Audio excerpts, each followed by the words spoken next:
AP Chemistry Screencast 2.5, gram to gram and other conversions. We've memorized that mole to mole stoichiometric conversions are one step, mole to gram or gram to mole conversions are two steps, and gram to gram conversions, the most practical of these types of conversions, are three steps. In other words, for example, you're burning 100 grams of butane. How many grams of carbon dioxide will it produce? If you're on the space shuttle or if you're concerned about global warming, this might be the kind of question you really want to know. And notice that it also involves everything being able to be massed out. So in a lab, this is the most practical type of conversion. We'll also look at molecular conversions and other types of conversions, which can be far more steps. So it's nice, once you get to this step, you're obviously talented at unit conversion. So let's go ahead and do them both. If you're burning 100 grams of butane from your lighter, and you got plenty of oxygen as you normally would since it's in the air, how many grams of carbon dioxide will you produce?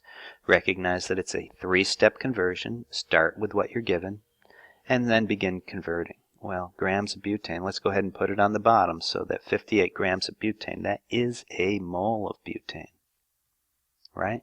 Where'd we get that from? Look on your periodic table. Every carbon has an average molecular mass of 12 grams per mole. We're rounding a bit. Now, in fact, we're using whole numbers. Be careful for this on the AP Chemistry test. We really should be using three significant figures throughout, and most questions will be given to three or so significant figures. So be aware that we are being glib with significant figures, but they're such a pain in the neck anyhow that let's just not worry about it for now. So 58 grams of butane is a mole, but anytime we react a mole of butane, it's going to make 4 moles of carbon dioxide. I wrote it as 2 and 8, since that's what it shows up as. You're probably better off converting that to 1 and 4 just to make your math a little easier. And carbon dioxide has a molar mass of carbon dioxide. Notice that we carefully set this up so that all our units cancel. Bingo, bada boom, bada bing. And notice that it does give you the desired units. It's the only ones left standing, grams of carbon dioxide. Punch it all in and it shows you will make 303 grams of carbon dioxide. Here's another one. You got a pound of butane. How many grams of water will it make? We're not going to carbon dioxide. This time it's going to be a 2 to 10 or a 1 to 5 multiplier. Start with what you're given. Recognize that it's 3 steps. Do the same type of conversion. 58 grams of butane is still a mole of butane, but in this case every mole of butane will make 5 moles of water. I'd recommend you bring that down to 1 and 5. They came from here and here. And it only weighs 18 grams. Cancel units to make sure you didn't do any bonehead errors. That would be this kind of thing that's going to really screw up a AP test, so double check everything. The canceling units is a wonderful way to carefully double check everything. And it shows that you're going to make 703 grams of water that you could in fact drink. Okay, here's a master level problem.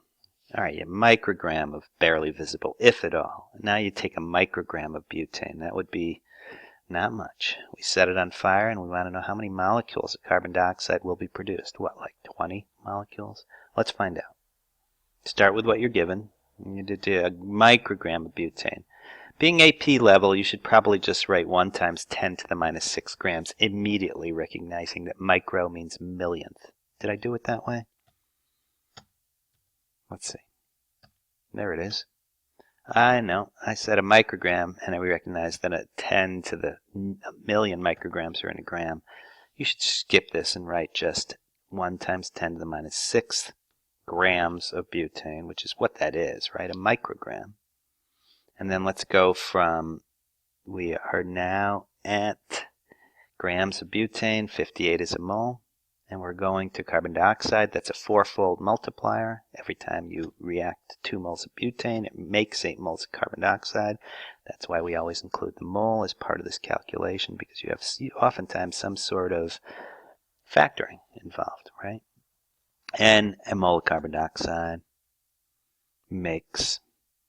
is 44 grams, but that's not what they're asking, right? They want to know how many molecules of carbon dioxide are being produced. The mole is a number, and that number is 6.02 times 10 to the 23rd.